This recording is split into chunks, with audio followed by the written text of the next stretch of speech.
Slightly different intro today because someone very nicely said to me, "Hey, guess what? Your manager. It looks like a young black dyed hair Rolf Harris." Thanks for that, mate.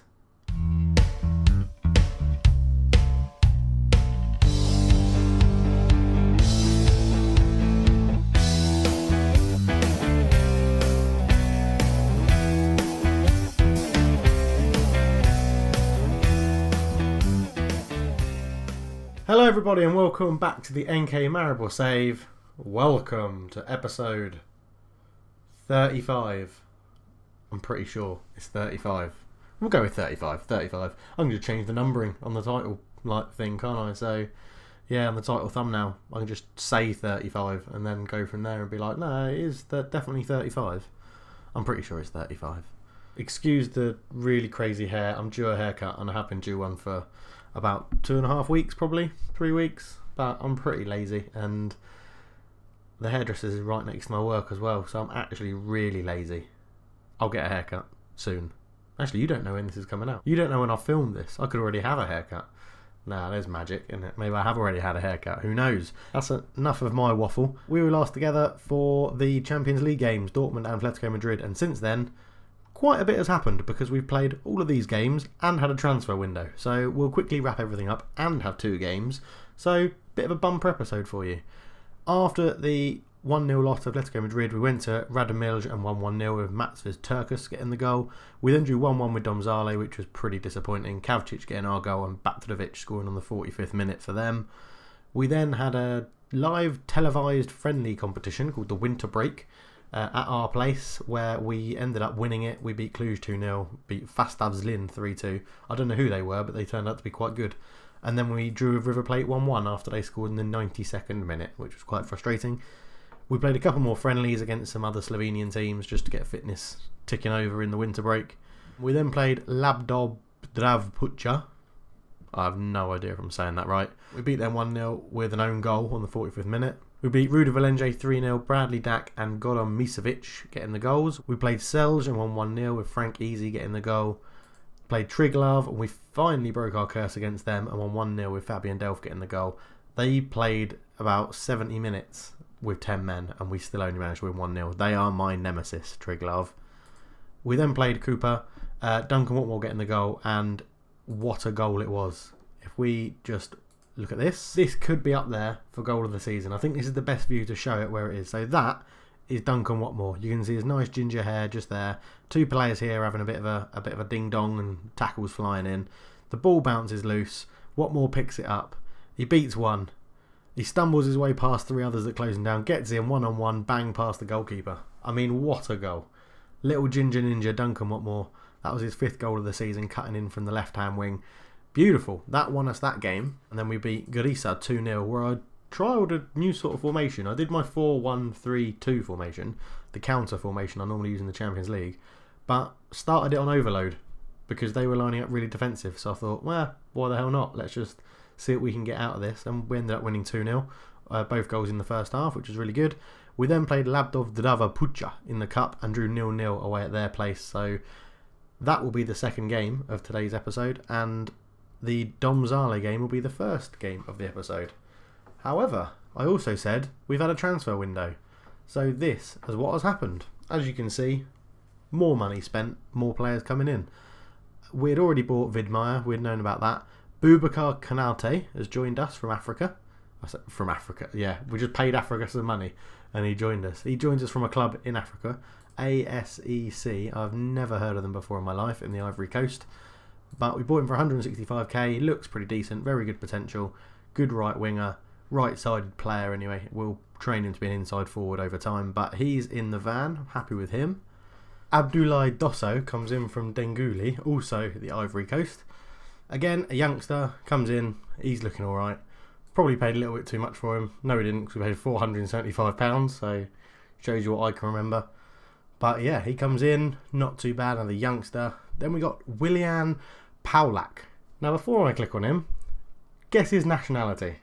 If you said Brazilian, you're lying, because you didn't say Brazilian. Because I've never heard of Brazilian with the surname Paulak, or Palak, or whatever that is. But anyway, He joined us on a free transfer, and overall, he looks pretty good. Until you remember he's a striker, and he has finishing 9, composure 10. Which I didn't quite clock when my scout said he's going to be brilliant, buy him, or get him in on a free. I went, yes, his stats look really good. Finishing 9, composure 10 for a striker. Which is why, when you look at his average ratings, he scored 2 goals in 37 games in Brazil. A 6.19 average rating he got in his first season in professional football. The silver lining is that his average rating is going up every year, but whether he gets that much football for us, I don't know. He came in on a free. We can try and flog him off for a profit. I'm sure someone else in Slovenia will want to buy him, so he's here, he's in, we'll see how he does. Next up, Ziga Kompan. Came in from Zavrec. 40k we paid for him. He was very highly recommended. My scouts found him in the Slovenian Under-18s League, and he was the highest rated player in the Under-18s.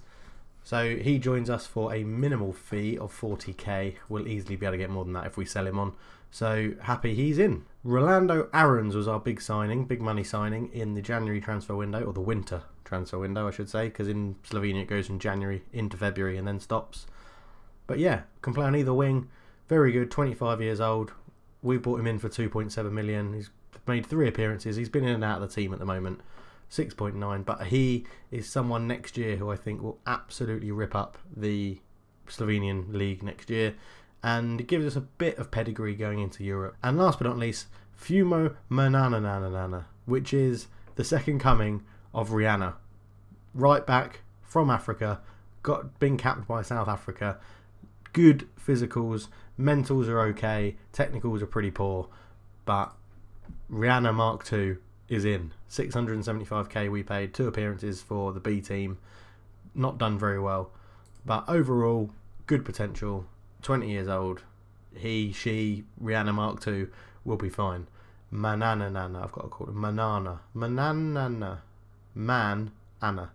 Manana. Yeah, Manana. That's what he's going to be called. Mananana, come on. That's exactly how the nickname for Rihanna started. On the outs, Sintersal moved for 500k to AIK in Sweden. Bye-bye, Sinter. You were very good for us, but you were no longer in the first team. Michael Yerebak moved the centre-back because I just wasn't playing him at all. 9 appearances over 2 seasons. And I've shipped him out for a big loss, but meh, we don't really need the money. Loans have gone. Rock Zelko. This was a very annoying transfer. He was on loan at Sevilla, if you remember. We sent him on loan to Sevilla. He played 1 game and was pretty pants. And we called him back in the winter window because our assistant manager was like, yeah, he's ready for first team football. We called him back and I offered him a new contract because there was clubs sniffing around, and I upped his minimum fee release clause from 1.3 million to 5 million, and he went, yeah, great, this deal all looks fine, we'll go for this. And in between agreeing with me that that contract was fine, Atletico Madrid made a bid of his minimum fee, offered him a contract, and he accepted it.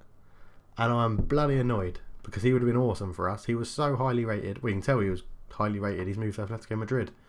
He's gone, 1.3 million. Again, he's not actually playing very well, and that's in their B team. So might have been a blessing in disguise, but who knows. Philip Bradley's gone out on loan. He was the youngster from Australia, centre-back, looking pretty good. They're playing him, so it's better than what I could have offered.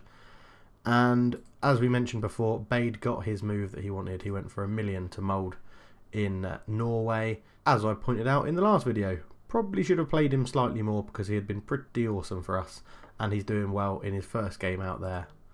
So yeah, all in all, a pretty busy winter. I think Rihanna had already moved when we chatted before, but if not, there you go, 1.3 million. Rihanna, traitor. So why are we back for 2 domestic games? Well, we're back for these games because we can win the league today, so hopefully we can all celebrate that together. And we can qualify for a cup final, so hopefully we can celebrate that all together. But for now, I'll see you at the game day against NK Domzale because there is no more news to go through and I have rambled on long enough already. See you there. Okay, so this is how we line up. We go for the tried and tested because we're in the league and we can win the league. So we won't change anything, go for anything stupid. But this is how we line up. Delax in goal. Gusek, Karic, Kavcic and Tchaikovsky is the back four. Takacs in front of them. Barman and Dak in the midfield too. Lovren on the right. Watmore on the left. And Turkus plays up front. The only change we've done is we've changed the centre forward from a complete forward to an advanced forward. Because absolutely none of my strikers can play as a complete forward. Even though it has got me some goals in the past from people like Franco Lopez. Yeah, it just doesn't happen. I don't know why. He cannot play. None of my strikers can play as a complete forward. And how I miss Zahovic. The amount of chances we create and miss that I just know him or Zancel I would have put in. But we can't dwell in the past. We'll crack on. They line up in a very similar formation to us. Batrovic on the left, or Bartovic, or however you pronounce it, is their danger man. I'm really going for an episode where I just continue to ramble today, aren't I? Okay, so got a chance to win the league. So the 3D intro is happening. Look at the teams all lining up. The goalkeeper's opening the gate and closing the gate. Nice little football warm-up reference. And the kickoff has happened. And we'll pause it there and go back to 2D because otherwise it feels odd. Corner then. Corner to Maribor. Gusek, ball in. Looking for Watmore, who's an absolute midget. I don't even know what he's doing up there. I need to remember to change the tactic when he's playing. But Gusek with another corner. Looking for Takacs. That's a better target. At least he's tall. I didn't even see that guy's name. But he's given a penalty. Kavcic has pushed someone. Everyone's a bit dismayed. I'm not too sure what happened. But number 23 is stepping up to take it for Domzali. And it's Mandanjang. And he's put that nicely into the bottom corner. And are my guys bottling it under the pressure? So Manjang stands up, pops it. I mean, yeah, Delax got no chance with that. He even went the right way, but that's a fantastic penalty. Tchaikovsky with a throw. We're on the attack. Dak, Takacs, what can he do? Shoots, but he's come back to Gusek, who's hit the bar, and he's rebounded off the back of the goalkeeper. Very, very unlucky there for Gulobtovic, or whatever his name is, in the Domzale goal. But Takacs has a shot, and it's lucky to fall to Gusek, who shoots. He's unlucky to hit the bar, and the goalkeeper's unlucky because it hits him in the arse and goes in. It's an arse goal. I'll take it because it makes it 1-1. Out wide to Gusek. Good overlapping run from the fullback. In it goes. Turkus. He's got to be doing better. He's got to be doing better. Zahovic, that would have been an in the bottom corner. Dak lines it up well over the bar. Another corner. Tchaikovsky, in it goes. Kavcic flicked on to Karic at the back post. Stick post. Confusing my words between post and stick, so I went back stick post. But it's 2-1. You've tuned in for a Football Manager video and you're getting the ramblings of a complete madman. I can only apologise. Let's carry on. Let's see where it ends up. We're 2-1 up. We're winning the league as it stands. Dak on the edge fires it. It's another one that's gone over the bar. But as you can see on the right hand side up here, 22 points clear at the moment, which is a piece of cake. Oh, we're actually still on as well for back-to-back unbeaten seasons. We're on something like a 66 game unbeaten run or something absolutely ludicrous. We keep beating records. Right, Misevic is going to come on because he can actually score goals. Calmly tell them they're going well, but I know you're capable of even better. And we'll go from there, really. Misevic on. I forgot to see what Misevic... He normally prefers a poacher, but... Oh my word. He's fully learnt complete forward on attack, which is the wrong one. I need him to learn it on support, but shows training pays off. If you set up everyone's individual training, it does pay off. They do learn the stats they need for positions. And here comes Gusek. He's stolen it well, but he's also lost out to Vodeb. You get some cracking names in Eastern Europe. Vodeb. Karic intercepts Takacs to Dak, the Englishman. Barman, the Norwegian. Karic has picked it up. Kavcic to Watmore. Out on the left, he cut in field as we know he should do. Barman, there's space for Lovren. He's turned and got his shot off, but easy save for Golubjovic. I've realised that names in Eastern Europe are either really fun or really hard to say. I don't think my brain's working properly. It's all sort of just making stuff up. And like my lips are moving and sounds are coming out. But I'm not too sure how much control I actually have over it. It's an odd episode. It's been a while since one of these episodes has happened. Watmore used his left foot. It's like as rare as Antonio Valencia using his left foot as Misevic just heads over. We're still 2-1 up. We haven't been playing wonderfully well, but we are 2-1 up. Misevic is proving that he's not a complete forward after all, and it was all lies. But generally, we're not doing too bad. I'll tell you what, we'll bring the Brazilian Paulak on because he can go up there. Misevic can go up to the left. See, all he can do is defensive forward. So, again, I've never used a defensive forward on support in this tactic, so let's see how that goes. I mean, he scored 2 goals in 37 games. It's not going to go well, is it? Gravla shoots. Free kick install. Gravla is a player our scouts really want us to buy, but he just won't get in our team. Misevic is in. He's fouled. Should be Barman. Yeah, good. I was going to say it, so I might as well say it. He hasn't missed a penalty ever for us yet. So, will he miss the one that will wrap us up the league title? Yes, he will. Unbelievable. We're probably going to win this game, which means we'll win the league. Do I keep going for the unbeaten record? Oh, yeah, well, I've got an unbeaten record, but do I keep going, or do I blood some youngsters in now that we've won the league and just forget about the record? I mean, the board love me. There we go, 2-1, we won the league. Look at that celebration. Oh, the players went absolutely wild. Well done, lads, you deserve your title win.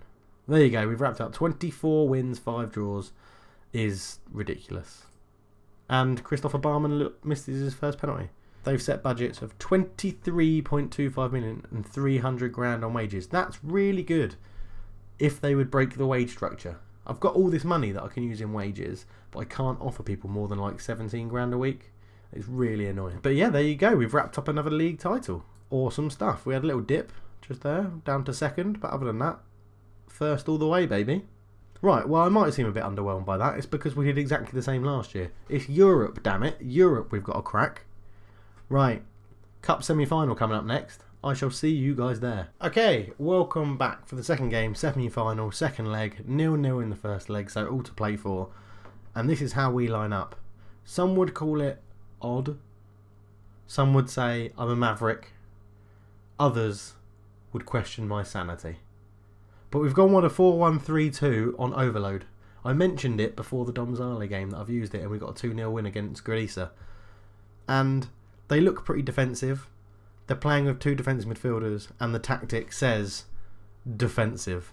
So I thought, why not? Why not give it a go? It worked against another defensive tactic. So yeah, it's a 4-1-3-2 starting on overload. Everyone's going to be flying forward. Let's get some goals. Delax in goal. Pausic, Karic, Kavicic and Trajkovski. That was going so smoothly. At the back. Takacs, Williams, Delph and Dak in the middle. Lopez and Misevic up front. To continue the day of strikers on firsts, I've never played with the Trequartista at all in Football Manager. Ever up front. I've never ever played a player and said Trequartista. I can barely say it, the word. So we'll continue this run of firsts in Football Manager. And this is probably going to be a really long episode now because I just haven't stopped rambling. On the bench, Frank Easy, Turkus, Lovren, Watmore, Balkovet, Gusek and La, allowing us to change the formation if it all goes tits up. And here we go, we've kicked off. So as you can see up here, overload fluid. Let's see how it works. As I said, I've used it once, it got us a 2-0 win.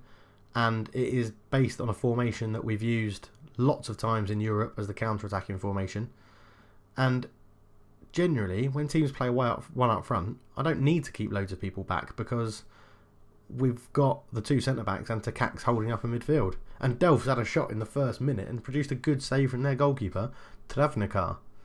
So Delph will take this corner, in it comes, and the guy at the near post actually controlled it in his own 6-yard box and then hoofed it clear.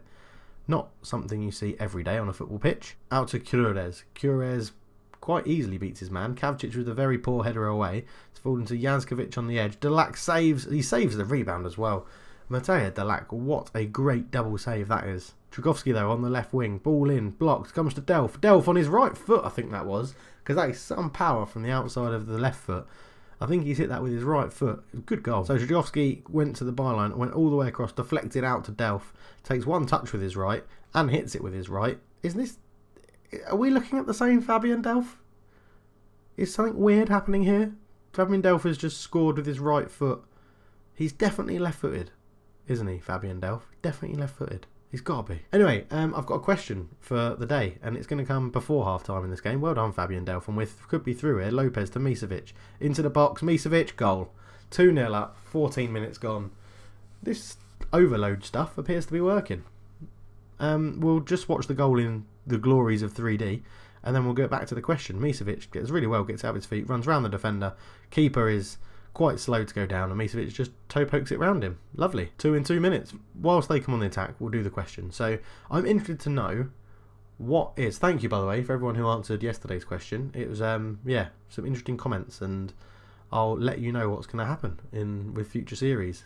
Today's question is around about general FM-ness. What's the oddest transfer you've ever seen in Football Manager? Like oddness for money or for someone selling to another club? Let me know down below. Lopez then.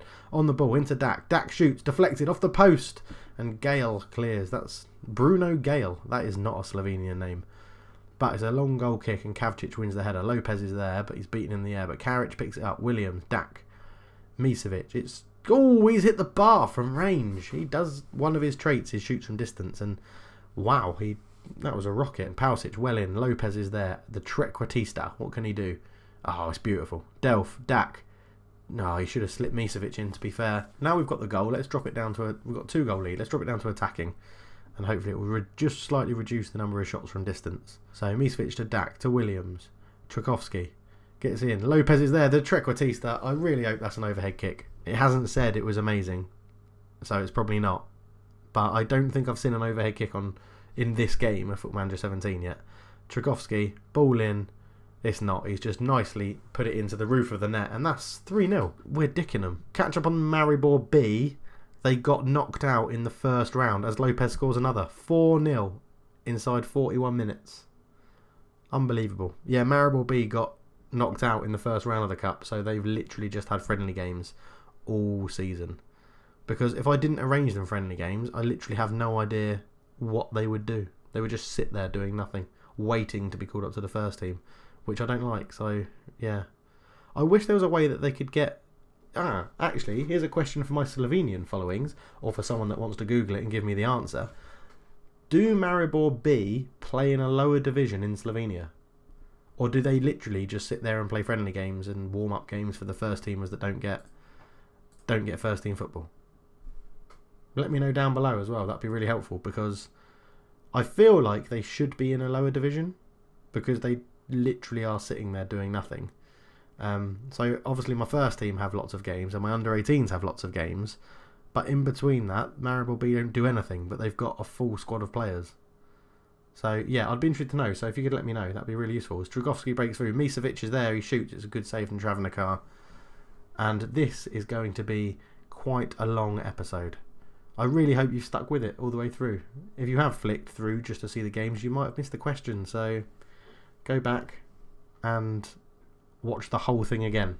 If you have enjoyed it, guys, please leave a like. If you're new as well, because we are picking up new subscribers pretty much every day, tell your friends, share it, spread the news, get more people involved. As Delph hits the bar again and Misevic is offside. He runs off celebrating, but you're offside. They're not always like this, my videos. They're normally quite concise, I feel. This has been a very rambly video. Spread the news. Let people know. Get them to come along if you think it's good. We're getting some good feedback on Twitter and on YouTube as well. And keep leaving your comments and your likes, because not only is it good for me to know who you are and get to know you as Dak scores the 5th in this game, it's really good to actually get my videos out to new people. The more comments and likes it has, the more times it will be on one of those coming up next or recommended for you sort of videos, and then that's how it gets more advertisement, I guess, is the way to describe it. But we're 5-0 up, and I've not had to worry about anything in this game. Tchaikovsky goes in to Cax. They're obviously all on a massive high from winning the league. Pausic, Williams to Dak, to Delph, shot, and it's gone wide. And this formation obviously appears to work quite well against defensive formations. I'm going to have a big overview in the summer as Lopez is there, and I think that's his hat-trick. Is that his hat-trick? Yes, it is. It's his hat-trick and his 9th goal of the season. Well done, Franco. 6-0. Wonderful stuff. Pausic gets down the right wing. Pings a cross in. Is it a good little header? It's a lovely little header. Oh, yes. We'll take that. Brilliant stuff. As I was saying, I'm going to plan a big overview of everything in the summer. And we've got a penalty. So I don't know who's going to... Number 14. Who's that? Could be Balkovec. Not sure. We'll find out in a minute. It is not Balkovec. He's going to be right-footed, judging by how he's placed the ball down. Oh, it's Takax, the holding midfielder. Oh, he's placed it nicely. Good bit of power in that as well. Yeah, we're going to have a big overview of everything. So I'm going to see if elder players get offers in on them. What is the goalkeeper doing? He's done like a pencil dive towards the ball. Oh, I was going to replay it, but It's 7-0, so there's not that much point. But it was quite hilarious. What was I saying? Yeah, we're going to have a big overview. So old players. So teams are interested in players like Fabian Delph. And if I get an offer, I did get him on a free transfer. So if I get money for him, it would probably be stupid of me to refuse it because he's older, he's injury prone. But there we go. We're into the cup final. Again, pretty underwhelming. The league, the domestic treble is on the cards. It was absolutely tremendous. I'll come back and do the rest of those questions in a minute. Lopez is top of the pops. I think we're going to leave it there. We'll be back for the cup final where we're currently playing unknown. So we're going to plough through the rest of the season and then see you for the cup final. So we'll do in the next episode, which will be probably quite a long episode as well, we'll do the cup final and the end of season review. Then there's going to be a big, hopefully, if I get time to record it, a big 5-season review. So what's happened in the 5 seasons, how our European aspects have changed Slovenian football, where we are, where we've progressed in the leagues, coefficient rankings, who's won the Champions League, who's won the Europa League, all that sort of bollocks. So if you want to know more stuff about that, let me know down below as well what you would like to see in that 5-year review. And yeah, that is really all I have to say. So thank you very much for watching. Leave a like again if you've enjoyed the video, and I'll see you for the cup final. Chat to you guys in a bit. Cheers.